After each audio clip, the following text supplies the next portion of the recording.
There's a financial habit almost everyone has, and it feels responsible. It sounds smart. It even looks disciplined from the outside. But quietly, almost invisibly, it can delay wealth for years. Not because people are lazy, not because they're reckless, but because they're trying to be careful. Careful with money, careful with risk, careful with decisions. And that caution creates a strange pattern. People read about investing. They watch finance videos. They open brokerage apps. They learn a little more, wait a little longer, think a little harder. Then they say something that sounds perfectly reasonable. Let me just get a bit more financially stable first. Fair enough, right? Except here's the uncomfortable part. For millions of people, soon quietly turns into years. And the strange thing is, most of them never realize the delay is happening because the habit doesn't feel like procrastination. It feels like being responsible. But there's a moment in almost every financial journey where responsibility quietly turns into avoidance. And once that shift happens, something subtle begins to slip away. Not money, not income, something much harder to get back. Time, and if you don't notice the habit early, you can lose a lot more than a few years. Because the biggest financial advantage you'll ever have isn't intelligence, or income, or even luck. It's starting before you feel ready, but that's exactly where most people hesitate. And that hesitation creates a habit almost nobody talks about. A habit that quietly delays wealth far longer than people expect. And once you see it, you'll probably recognize it immediately. Possibly in your own life. The comfort of almost ready. There's a moment most people experience when they first start thinking seriously about money. They realize something important. Not everything about wealth is complicated. In fact, some of the core ideas are surprisingly simple. Spend less than you earn. Invest consistently. Let time compound the results. That's the basic playbook. But instead of acting on it right away, something else tends to happen. People move into what I call the almost ready phase. You've probably seen it. Maybe you've even lived it. It sounds like this. I'll start investing once my income increases. Or, I want to learn a bit more first. Or, I should probably pay off a few things before I begin. Now, to be fair, none of these thoughts are irrational. In fact, they're quite sensible. But here's where things get interesting. Most people think financial progress starts when they begin investing. But that's not actually true. Financial progress starts much earlier. It starts the moment you build the habit of acting despite uncertainty. And this is where many people quietly stall. Because modern finance culture encourages endless preparation. There are thousands of podcasts, millions of articles, endless strategy debates, index funds versus real estate, stocks versus crypto, passive versus active, long-term versus tactical. And suddenly, a decision that was once simple starts feeling strangely complicated. So people do the logical thing. They wait just a bit longer, just until things feel clearer, just until they feel more confident. But here's the quiet problem with that approach. Confidence doesn't come from thinking about investing. It comes from participating. The first small investment teaches more than the next 50 finance videos. But hesitation delays that experience. And the longer someone stays in the almost ready phase, the easier it becomes to stay there. Because waiting feels responsible, even when it quietly slows everything down. And that's only the first layer of the habit. Because the next stage is where things get a bit more uncomfortable. When stability becomes a delay strategy. A lot of people tell themselves they'll start investing once life becomes more stable. Once the job feels secure. Once the savings cushion looks better. Once things calm down. That makes sense. Nobody wants to make financial decisions while life feels chaotic. But here's the strange twist. Life rarely becomes perfectly stable. Careers change. Expenses evolve. Opportunities appear. Unexpected problems pop up. In other words, life stays dynamic. Yet the mind keeps waiting for the moment when everything feels settled. And that moment often never arrives. Instead, something else happens. People slowly adapt their lifestyle to their income. A slightly better apartment. A newer car. More travel. More comfort. Nothing extreme. Just normal progress. But that lifestyle growth quietly competes with investing. Because once your income is fully absorbed by your lifestyle, starting to invest suddenly feels like cutting something away, which makes the decision harder. And harder decisions get delayed. So the mind creates another reasonable explanation. I'll start once my income grows again. And round we go. Another year passes.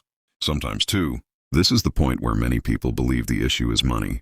But most of the time, it isn't. It's momentum. Wealth tends to build when financial behavior becomes automatic. But waiting keeps the behavior from forming. And without the habit, every decision requires fresh motivation, fresh discipline, fresh effort. That's exhausting. So the mind quietly postpones the decision again, and the habit grows stronger. But the most interesting part of this pattern isn't the delay itself.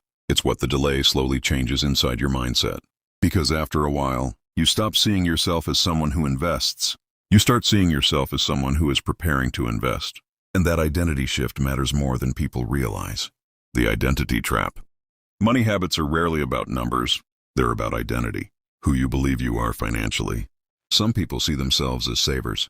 Some see themselves as spenders. Others see themselves as investors. But a surprising number of people fall into a quieter category. They see themselves as people who are learning about money, which sounds positive. But there's a subtle trap hidden inside it. Learning feels productive. Watching finance content feels productive. Reading about investing feels productive. But none of those things actually move money. They move knowledge. And knowledge without action slowly becomes comfort. Comfort without action slowly becomes delay. At first, the delay feels temporary. Then it feels normal. Then it becomes invisible. Here's the uncomfortable truth. There are people who have been learning about investing for 5 years without ever investing consistently, not because they're irresponsible, not because they lack discipline, but because the identity of being careful feels safer than the identity of taking financial action. And once that identity settles in, the brain starts protecting it. You'll find another article to read, another strategy to compare, another reason to wait a little longer, not intentionally, just quietly. And eventually something strange happens. The delay becomes part of your financial personality. You're the thoughtful one, the cautious one, the analytical one, which sounds admirable. But here's the uncomfortable moment. Sometimes the difference between a cautious investor and a non-investor is simply the first small step. That's the moment most people underestimate, because the real risk in personal finance is rarely a bad investment. It's a delayed investing life, and that delay creates a consequence most people don't notice until much later: the silent cost of waiting. When people think about financial mistakes, they imagine dramatic things. Bad trades, market crashes, losing money in risky bets. Those are visible mistakes. But the most expensive financial mistake tends to be quieter. It's the years where nothing happened. Years where income was earned, but capital wasn't built. Years where money flowed through life, but never into ownership. The tricky part is that those years don't feel like mistakes at the time. Life feels normal. Bills get paid. Savings accounts grow slowly, maybe even comfortably. But something subtle is missing. Financial systems. Because wealth doesn't grow primarily through effort. It grows through systems running in the background. Investments compounding, assets appreciating, ownership expanding. Those systems need time. And time is the one resource nobody can accelerate later. You can earn more money later. You can change careers later. You can rebuild after mistakes later. But the lost compounding years are stubborn. They don't rewind. They don't catch up easily. Which is why people in their 30s often have a moment of realization. Not panic, just realization. They look back and think, I probably should have started earlier. Not dramatically earlier, just earlier. And that's the moment the habit becomes visible. The habit of waiting until everything feels perfect. Because perfect timing almost never arrives. Markets move, life evolves, and wealth quietly favors people who begin before certainty appears. That realization can feel uncomfortable, but it's also where things start to shift. Because once you see the habit clearly, you can change it surprisingly quickly. Here's the reassuring part most people overlook. Building wealth rarely requires dramatic financial genius. It requires something much calmer. Consistency, not perfection, not perfect timing. Just consistent participation in systems that reward patience. And the moment you shift from waiting to participating, something interesting happens. Your relationship with money changes. You stop asking, is this the perfect time? And you start asking, am I building the habit? That mindset shift seems small, but it's powerful. Because habits create momentum. Momentum creates systems. Systems create long-term outcomes. The goal isn't to feel completely confident before investing.